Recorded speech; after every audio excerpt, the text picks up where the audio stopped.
बोलने की सज़ा, प्रेरणादायक मोटिवेशनल स्टोरी। कम बोलो लेकिन अच्छा बोलो। ये बात आपने अक्सर समझदार लोगों से ही सुनी होगी। ये बात बहुत हद तक सही भी है। कुछ लोग होते हैं जो बहुत बोलते हैं और बोलते भी ऐसा है कि जो किसी मतलब का ही नहीं होता। ज़्यादा बोलना कोई बुरी बात नहीं है, लेकिन कब क्या बोलना है इसकी समझ होना बहुत ज़रूरी है। कभी कभी हमारा या फिर किसी का भी बड़बोलापन उसके लिए मुसीबत बन जाता है। जब भी बोलो नाप तोल कर बोलो। आज की मोटिवेशन स्टोरी भी कुछ ऐसी ही है। इस छोटी सी प्रेरणादायक कहानी को पढ़कर आप समझेंगे कि क्यों कभी कभी इंसान का चुप रहना ही उसके लिए सही होता है। हर जगह पर बोलना ज़रूरी नहीं है। बहुत समय पहले की बात है। एक राजा था। उस राजा के महल में बेटे ने जन्म लिया। राजकुमार के होने की खुशी में राजा ने पूरे राज्य में मिठाइयाँ बंटवाईं और धूमधाम से उसका स्वागत किया। धीरे धीरे दिन गुजरते गए और राजकुमार की उम्र बढ़ने के साथ साथ उसका स्वभाव भी बदलने लगा। राजकुमार एकदम शांत और मौन रहने लगे। वो ना ही किसी से ज़्यादा बात करते और ना ही किसी से मिलते थे और सारा वक्त चुप ही रहते। राजा राजकुमार के इस स्वभाव से काफ़ी परेशान रहते थे। राजा सोचते थे कि चुप रहने वाला राजकुमार प्रजा को कैसे संभाल पाएगा।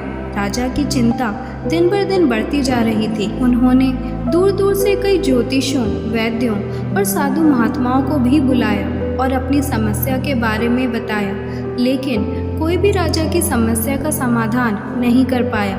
कुछ संतों ने ये भी बोला कि हो सकता है राजकुमार अपने पूर्व जन्म में कोई महान साधु या फिर महाज्ञानी व्यक्ति रहे हों, जिस वजह से इस जन्म में भी उनके संस्कार साधुओं और महाज्ञानियों की तरह मौन रहने वाले आ गए हैं। राजा किसी की भी बातों से संतुष्ट नहीं हुए और सोचने लगे कि राजकुमार की चुप्पी कब टूटेगी। एक दिन राजकुमार महल के बाहर टहल रहे थे और साथ में उनका मंत्री भी था। उसी दौरान कुछ कौवे आए और पेड़ की डाल पर बैठकर काँव काँव करने लगे। मंत्री को लगा कि कौवों की काँव काँव से राजकुमार परेशान हो जाएंगे, तो उसने कौवों को उड़ाने के लिए उनकी तरफ तीर दे मारा, मगर दुर्भाग्य से उसका तीर एक कौवे को लग गया और वो कौवा सीधा राजकुमार के सामने गिरा। कौवे को देखकर राजकुमार बहुत भावुक हो गए और उसकी तरफ देखकर बोले, यदि तुम आज कुछ बोलते नहीं तो यूँ मारे नहीं जाते। मंत्री ने जैसे ही ये सुना तो वो बहुत खुश हो गया और खुशी से चिल्लाता हुआ सीधा राजा के पास गया और उन्हें सब कुछ बता दिया। राजा भी खुश हो गया क्योंकि राजकुमार बोलने लगे थे और उसी खुशी में उसने मंत्री को बहुत सारे सोने के सिक्के दे दिए। उस घटना के बाद बहुत दिन बीत गए, लेकिन राजकुमार ने फिर से चुप्पी साध ली और वो फिर पहले जैसे ही मौन रहने लगे। राजा को लगा कि मंत्री ने उससे झूठ बोला और उसने उस मंत्री को फांसी पर लटकाने की सज़ा दे दी। मौत की सज़ा सुनते ही वो मंत्री दौड़ता हुआ राजकुमार के कक्ष में गया और उनसे बोला, राजकुमार, उस दिन एक मरे हुए कौवे को देखकर तो आप बोले थे, लेकिन अब आप क्यों नहीं बोल रहे हैं? आपकी इस चुप्पी की वजह से आज मैं भी अपना जीवन खो दूंगा।